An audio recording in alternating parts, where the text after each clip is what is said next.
We are live. Welcome to the Ancestral Healing Center's Tuesday Cafe Chats. With me, I have my lovely co-founders, Michael and Bernadette, and I also have a cold today and a nice warm beverage. So, yeah, I'll just excuse me if I have to cough a little bit here.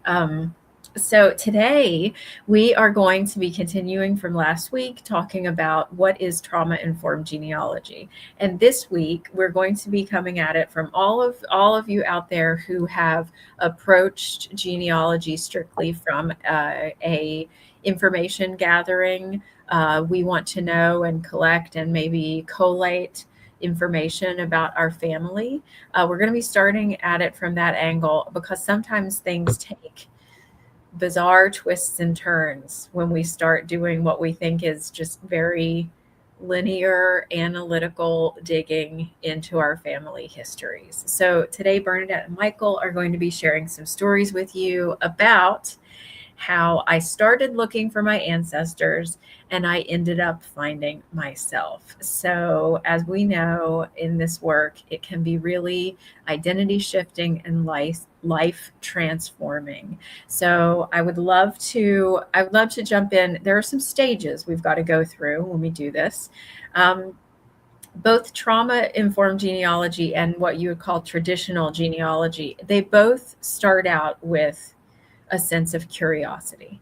So, Michael and Bernadette, I'd love for you to chime in to the state of the initial phase where people might just be getting into genealogy in the first place without necessarily looking for a personal transformation. So, can you tell me a little bit about that first stage of curiosity? Sure. I'll jump in. My experience is when you begin to talk about families and youth and people are starting to get interested in genealogy, it is from the standpoint of what am I going to find? Like maybe we are connected to somebody famous, or we are descendants of the Mayflower. We are, all of those things that people think about when they think about genealogy. And that is often what that and aging grandparents and wanting to not lose their stories. So it's kind of a combination of curiosity about how far back does our line go? And also we need to collect this information before we lose the ancestors that are still with us. So my story very much started with curiosity. And so I have my grandfather was a famous pilot before World War One, but the family blew up, which we knew about, but it was never discussed as a child. So I didn't really know much about him, and I ended up moving back to Britain in the early 2000s, and at the same time, my mother passed on to me his memorabilia, which had been hidden in the back of a wardrobe for decades in New Zealand. And being back in the place where he'd lived and flown these planes and done these amazing things, the curiosity said, well, what did he actually do? What really happened? And I discovered a story that was quite extraordinary and much bigger than I ever thought. But it was definitely coming at it from a historical point of view. And when I started, I wasn't even looking for the genealogy. I was just looking for aviation history. Mm. And I was doing that, and then one day a letter arrived, which turned out to be from a cousin in a long lost branch of my father's family, saying she'd been trying to track me down for 10 years through her genealogy work, and was I interested? And that was like a light switch moment. I kind of didn't realize that I was interested, but suddenly I was. And so through her, I received a big wad of papers with a lot of information about my father's side of the family, which I knew very little about. And then that started the ball rolling of starting to. Once you ended up with all of this information over here, it's like, well, I want to go and find out what's happening over here on my mother's side, where there there were problems everywhere, to be honest. And so there was very definitely this kind of going down a funnel thing. But what I see now with hindsight is that it all, even though it started just at a mental level of curiosity, it's difficult to escape the sense of that one was being drawn in towards the material once you see what happens later on. Yeah, and Bernadette, I'd love for you to kind of follow up on what Michael said. Let's explore the curiosity a little bit more, because there are probably other reasons why people are curious in the first place. So Bernadette, what are some kind of maybe unconscious or background reasons you think people are curious to put a family tree together? Like why would anybody do that anyway? Right. Yeah. There, as Michael said, there is a very strong historical part of it that what that does is bring people to the table. So and we had that in my family. My great aunt wrote this history of her side of the family, and that was years ago, and that was the spark for me. It really was the spark for me that I knew I at least had this to get started. But emotionally, people begin to get drawn to it. And I was saying this before, they get drawn to it because they begin to realize that there may be a story there. Ancestry.com has gone a long way to bringing the idea of looking at your ancestors into the forefront, to make it something that people understand is available. And so curiosity is often there, and then it is the idea, the family lore, the secrets that somebody may have talked about, just trying to understand why, if they know part of the family is no longer there, or we don't have any contact with them. All of those emotional things begin to creep up as people have suddenly like, oh, we can look up our ancestry. Oh, now we can do our DNA. So that's where I think a lot of people began the journey. So it's a combination of the personal things, like Michael says, getting a call from a cousin who's like, oh, by the way, I've done all of this research. Would you like to see it?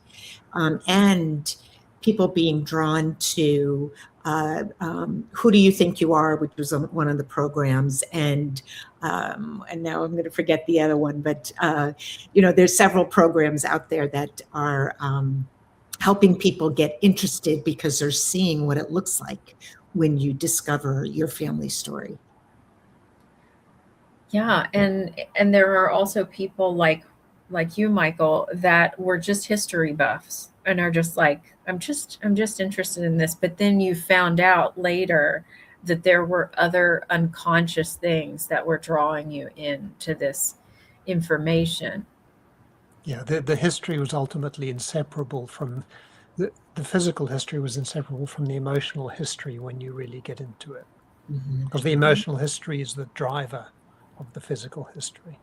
Yeah, and this idea of unconscious drivers is going to kind of follow us through this conversation a bit, because that was what was so fascinating to me about starting to do this, was the idea that so much of my life was unconsciously driven by the decisions and experiences of people that came before me. And the more stories I heard, the more bizarre my life.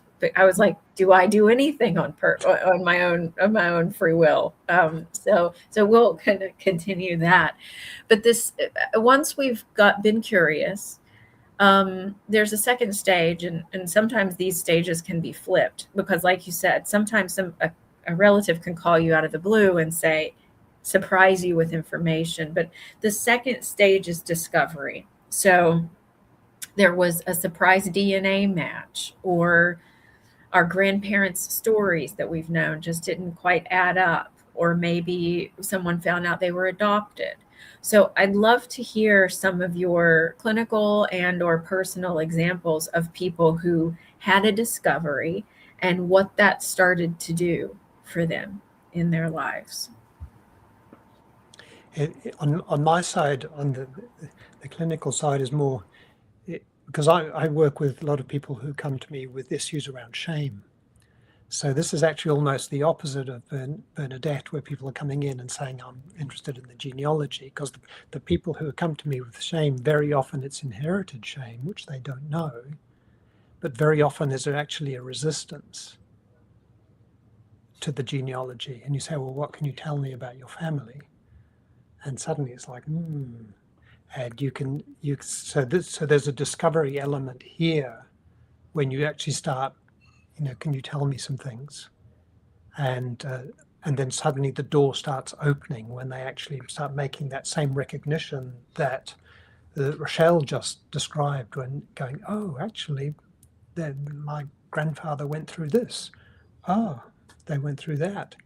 And then they start seeing the resonances between their life and their ancestors' life. So there may not have been curiosity in the first place, but once you guide them to have a conversation about it, you can suddenly break into the phase. And Mike, Bernadette, I want to hear what you have to say, but something just dawned on me, was that actually that was how. So I went to a homeopath, a classically trained homeopath, when I was ill. And I remember being so annoyed because she was asking me all these questions about my grandparents. And I thought, what is this bull? What is this? And I went mad, and I was like, I don't even want to go back to her again, but I'm so sick. So I'll finish off whatever I'm doing. And it completely ended up, changing my life. So you're right, Michael. That's actually what happened to me, and I just realized it. So Bernadette, please, any other thoughts about the discovery phase? Well, I'll tell you, it's one of the stories which is amazing, and I've actually mentioned it before. And what's so fascinating just about this conversation is the moment one of us says something, I've got 6 things that are popping in my head, But so I had this client. She came. She was kind of like, "Yeah, I want to do my family. I want to do my family history."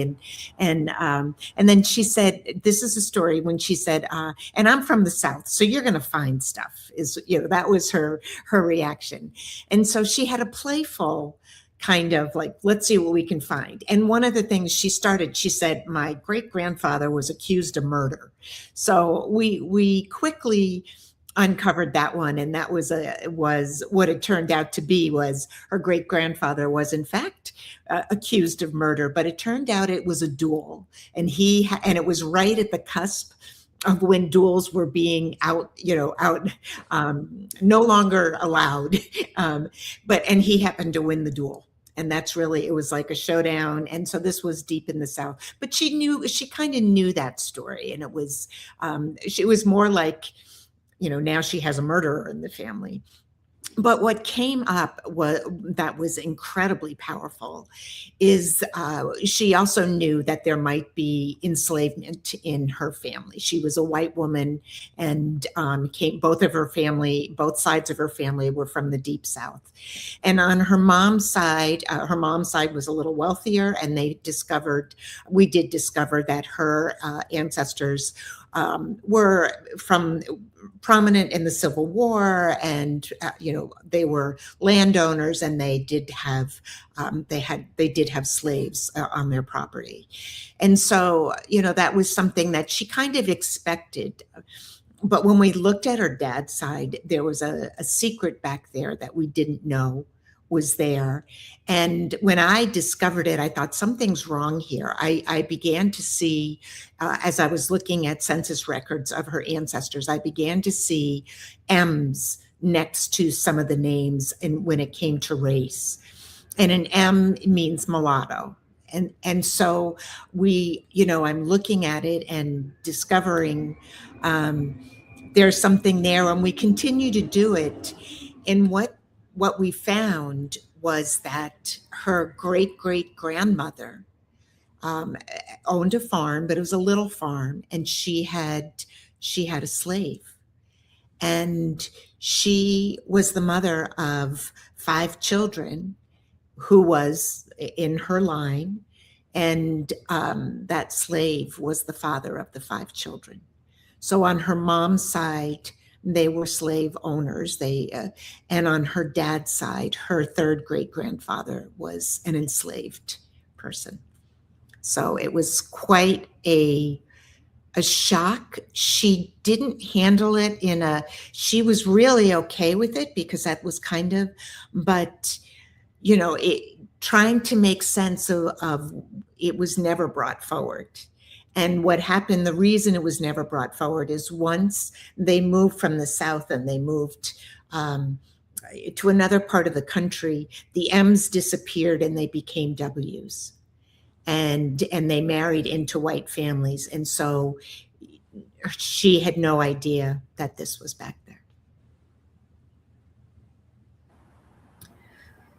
Okay, so lots of discoveries can come out when we start, and lots of different reactions. Everything from, this is okay and I'm at peace with it and it doesn't really impact my life, to this completely changes my entire identity and how I perceive the world. And I will say, I'm sure that it changed how she perceived her identity. She isn't somebody that is prone to talking about that, but I can only imagine that from the moment she had that information, that who she thought she was had changed. Yeah. Michael, do you have any emotion? Well, we're still in the discovery phase, but we are slowly inching into this idea of emotional disruption. We've just kind of dipped our toe into it. So any other thoughts about just this initial discovery phase, that I found out this information and now what? So quite a lot of the people that come to me are quite resistant, and like as you know, Ruschelle. And so what I found is like you have to work very gently around that. It's almost, you can see the past, you can almost see the crying out to you, saying there's something here, and you have to tread very, very gently. And sometimes you end up not being able to go where you want to go and do the discovery, which is again, you just have to kind of be okay with the person doesn't really want to go there or isn't ready to go there at this time. Yeah, I could have very easily not gone back. But I will just share for those that haven't heard this story, and I know you guys have now heard it probably 6 or 7 times, but I went home and got the remedy from the homeopath. She asked me questions about my grandfather, and it still irritates me today just thinking about it, just the way she was asking, like, what is it any of your business? I was almost defensive. And I took the remedy, and I had been a yoga practitioner since I was 12. I was in my early 30s at the time. And I took the remedy and I went to sleep that night. I had 2 different dreams in 2 different nights. The first one was that I was shedding coal out of my skin like a snake shedding. And I woke up and I immediately said that was my grandfather's pain from being a coal miner. And my God, that was intense. And then the next night I woke up and I dreamed that I had a white snake come out of my forehead. A huge white snake came out of my forehead and was on the ground in front of me. And in the dream, I looked at my husband, who's Indian, and I said, my God, do you see that snake that just came out of my forehead? I was like scared in the dream. And in the dream, my husband said, well, aren't you glad it's out now? Like, what are you complaining about? It's out now. And I find that really interesting because my illness is Lyme disease, and Lyme disease is a coily snake-like bacteria. It's a white coil of a bacteria. That's what it looks like under the microscope, is a little white snake. So anyway, yes, Michael, I think the point that you're saying is if you go into a practitioner's office and they start asking you about your ancestors and you get defensive and you say, what business is it of yours? And you don't want to go back, you're probably in the right place and you should probably go back. So yeah, thank you for that example. Both of the examples. So we've come to the point where there's an emotional disruption. That's the whole kind of going back to what we're talking about today, the difference between traditional genealogy and trauma-informed genealogy. What happens with a regular genealogy session once there's emotional disruption? What often happens is, if there was any hint of it, if they knew that there was something back there, then there's this sense of, oh, okay, now at least it's proven, because sometimes there's lore or whatever that. But when a discovery comes, like the one I just talked about, there is this moment of, I want to say it's a moment of quiet reflection, almost like you can see it in, the person, where, I've talked about it before, a client that discovered that her grandfather had changed their family names, and her emotional, and she was of Jewish ancestry and had no idea. And her emotional reaction was palpable. So, I mean, that discovery, she almost immediately went to tears. But the tears were, I have always had an affinity for the Jewish people. And so that was something that brought her to tears in that way. So the emotion is real and palpable when somebody does learn new information. And sometimes it's like, I don't know what to do with this. It's almost like they don't even like, keep going, just keep tell me more, and not stopping to process when they first hear it. And then afterwards, it often comes back where we end up back on that particular ancestor and the whole story that ended up being around it that they didn't know about. I think it very much depends on the capacity for processing. So some people come to this work, particularly I think if they're coming in on the genealogy stream, and they don't really understand what emotional processing is. So that's kind of a whole new thing to add to the fact that you've just made some discovery. But if you've got people who've done some personal development work or some kind of emotional work, then very often they can tune in very quickly to what's going in. So for instance, I had a client who was born in Romania, and they had a pattern of the men in the family leaving, abandoning the families. And she was just really feeling this thing, and she happened to mention that she had this pain in her foot. And I said, well, is that the men leaving? And it's like, this is like the snake all over again. And as soon as she made the connection between the two, what she was thinking and what her body was signaling, it was like, oh, click. And because she'd done, she was emotionally fluent, she was able to just tune in to those things and bring those experiences into congruence. Okay, so the big difference between traditional genealogy and trauma-informed genealogy is that there's a slowing down enough for emotional processing. And traditional genealogy might get you to a point where you feel relief by knowing a story, or you might become more curious. You might have more questions. But trauma-informed genealogy is meant to hold you through the rest of the process that might be more meaning-making, more identity-shifting, more internally valuable than just finding data. It is very much so. It will, and even in traditional genealogy, those things pop up.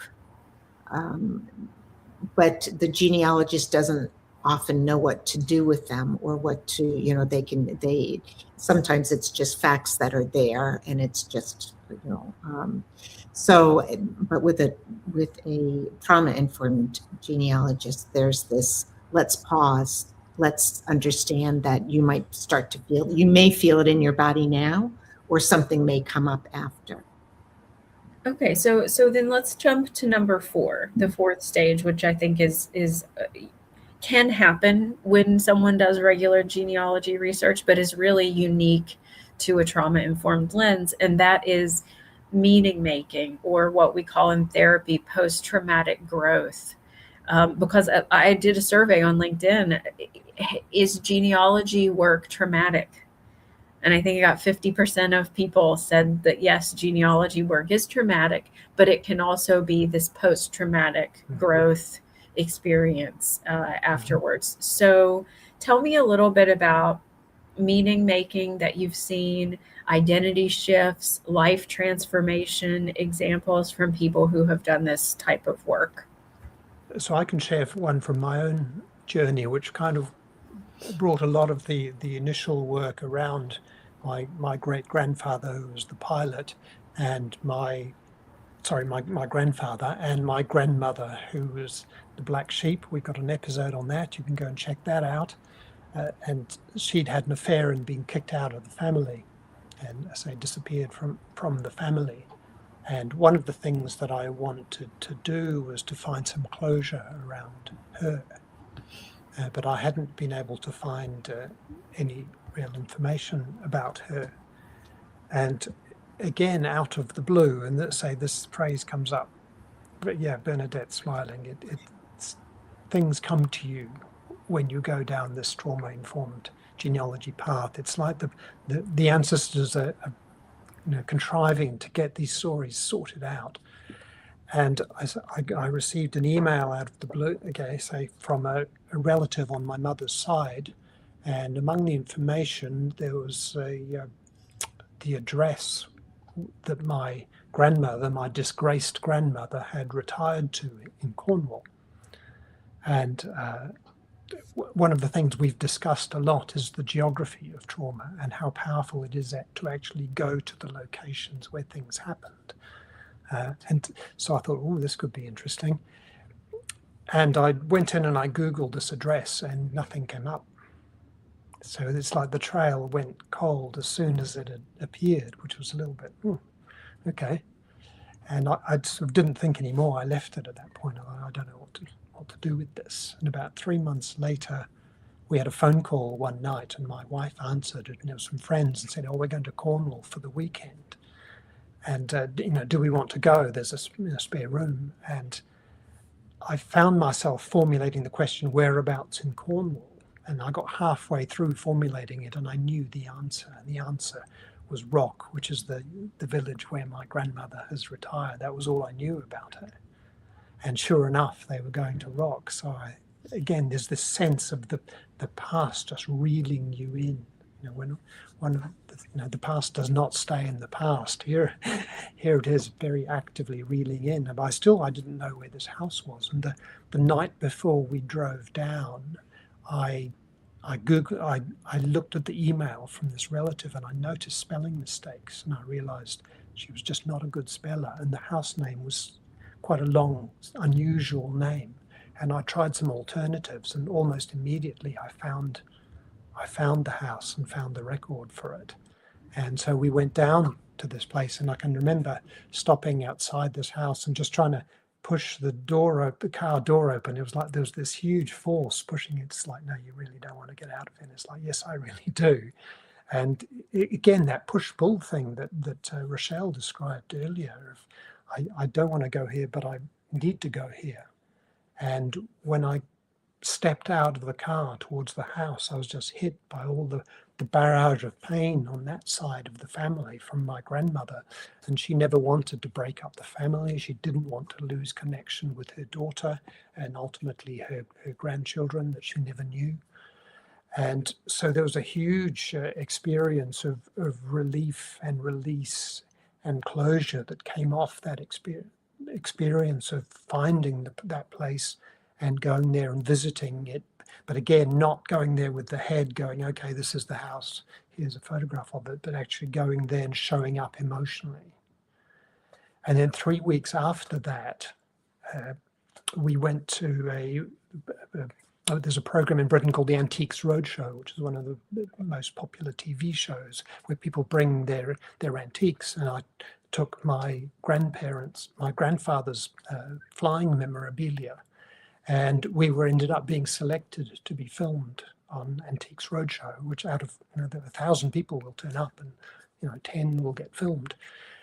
And so I ended up, after the story of my grandparents and his piloting and then the breakdown had been buried in the family for the best part of a century. And there it was, 3 weeks after this closure experience in Cornwall, that I was on BBC television being filmed with my wife and my son, telling the family story in front of an audience of millions. And when I grew up, there was no family story. And here's my son being filmed as we tell the family story, and the shift from one generation to another could not be bigger, or you couldn't wrap it up with a bow. You couldn't script it any better than that. And it was just an extraordinary experience of bringing the whole thing full circle.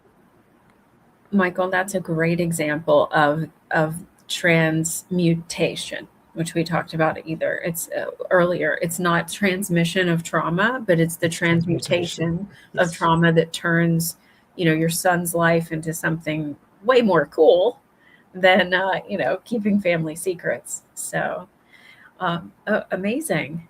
Bernadette, do you have any transformational examples that you'd like to share? Oh, you're muted. Yeah. Trying to make sure Michael's story wasn't interrupted. You were just talking about it, that Michael's story was transmuted. There's a story in my family that is still not fully accepted because people don't want to look at it. And I've told the story of my great aunts, my grandmother and her sisters. There were 5 little girls. Their father died and they were orphaned. Their mother couldn't care for them, and they were put into Catholic orphanages.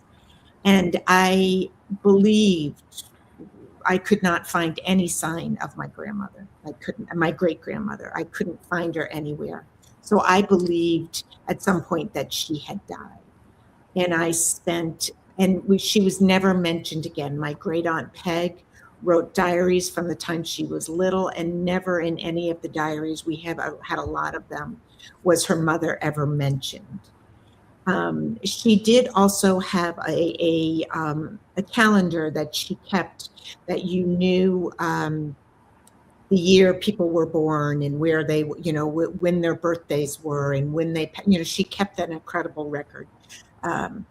So I just assumed that Catherine had died, and I, for years, looked for her death certificate. And I was telling Michael before we got on, suddenly, not even too many years ago, I don't even know if it could be, during COVID or something. Suddenly I got this notice that there was a record for my grandmother, my great grandmother. And I went in, and it was a marriage certificate to some man with this weird last name, Vandervolk or something like that. It was a really strange. And I'm like, it can't be the same. Can't be the same. Well, I found the record, and it listed her parents, and it was her parents. So I knew this was her. And the man she married was much older. And I realized that she must have married this man that she had been the domestic for. And he was an old man and, decided, I'm assuming. So none of this nobody's ever heard of this. Everybody's convinced that she just died. And then the next thing I found, so now with this information, I'm using her new married name to continue to look for her. And where I found her was in an insane asylum. And she lived, I think, into her 60s and was never mentioned again. And it was shocking because he died shortly after they married. He died maybe a year or two after this marriage took place. And he was, I think he was well into his 80s at this point. And and as soon as he died, she was in the insane asylum. And so I'm wondering if his family committed her because there was wealth in that family. And that would have been, that's a story that I'm just kind of, but I tried to share that with my family and in particular, my brother, who was also shared the genealogy. And he's like, no, that can't possibly be. That's not true. And then I found in this record of my great aunt, who kept all of these records of everybody's birthday. I mean, it has the day that I received my first communion. I mean, like she kept these specific, and she had this man's name and what either, I think it was his death date or his birth date was in these records. So I knew this was another confirmation that this actually had happened. And it's going from thinking of her as this widow who died, from a broken heart and left all these children, and the girls went on and managed to have lives, which was kind of amazing. It felt better. And then when I discovered that she was in an insane asylum she was in the insane asylum for 2 census records. So for over 10 years, it was this sad story that didn't feel good. And so that, so yeah, that's what can happen. And it's still not, even for me, even though I know what would have caused her to do all of that, but the fact that her daughters never recognized her. They never, even when my grandmother died, when my grandfather died, she was never in the written about in the diaries that anybody even told her about it. So that's just how difficult those stories can turn out. Yeah. And Bernadette, that's an example of maybe a story that in your own, now that story has impacted you in your own life, you'll be able to spend some time with and think about her and have a connection with her in whatever way you would want to. And, in later episodes, we can kind of talk about this, like even having compassion for your ancestors and the difficulties that they go through and what that does for us in terms of transforming us when we take the time to do that. And when we look back at her story, just briefly, she was a young woman with 5 little girls. Her husband died, and all of a sudden the Catholic Church came in and said, I'm sorry, you can't take care of those children. You have to go find somewhere to work so you can try and support them. So the story is, but it's remarkable that this story was alive the way I thought it was, with her passing away sometime and not finding the record.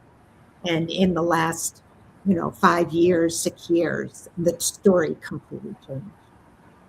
Yeah. I just found out at the weekend that my great-grandfather had a second marriage that was never talked about. And that, by the look of it, probably to a barmaid at the pub that he was running, who was probably pregnant. Mm-hmm. Yeah. So I think humanizing our ancestors too a little bit, and remembering them as people out there in the world, in a less digital world, living their lives in some ways a lot fuller than ours. Mm-hmm. So in some ways. Yeah. Okay. So maybe so next week, I want to. This week we've kind of talked about coming to this life transforming work from beginning genealogy, and so next week we're going to take a look at coming into what Michael described as emotional processing. So for those of us who were in therapy for 20 years and couldn't figure out what was going on. And then suddenly our ancestors showed up. That path, the self-discovery path. So today's title was I started looking for my ancestors and ended up finding myself. So next week is I started looking for myself and I ended up finding my ancestors. And I think if you do this work long enough in either one of those, you end up at the same place with this both experience. So any last thoughts, Bernadette and Michael, about these stages and what we've talked about today? I'll wrap up with that. Yeah, it's expect an amazing journey, whatever there is there, and expect that what you're discovering is going to affect you in an emotional. It's part of your story. So it's not just the story of an ancestor that was on a tree. This is part of you, and so the emotional journey that you end up when you begin the journey as, I want to find out about my family history. It allow yourself to be gentle with the emotions that do come up, and knowing that I have never worked with anybody that has not had a transformational journey in this process. It's almost like you can't stop yourself, because this information begins to you feel it in your body and the remnants of what is there. So that's what as the person that welcomes people in through the genealogy, often through the trauma-informed genealogy route. Michael? It shifts it from being a mental knowledge of what your family looks like into being an embodied membership of the family. And the more you clear and recognize and integrate all of the pieces that the family found difficult to accept, the clearer your own sense of identity, the clearer your sense of strength in the family in the face of all of the adversities that come up. So it really does build you up and ground you, and it brings you eventually to right in the center of your own family, which is the strongest place to be able to help those around you. Yeah. It often leads not just a transformation for yourself, but for the people, your family and your friends and those around you as well. So, well, Michael and Bernadette, thank you again. If anyone watching would love to have a trauma-informed genealogy session with Michael or Bernadette, please look for us at ancestralhealingcenter.com. You can connect with them. We also have some incredible books for you to read on the process of trauma-informed genealogy, on grief, and on the trauma of money. So you can check those out on our website as well. So we will see you next time. Until then, have a great week. Bye-bye.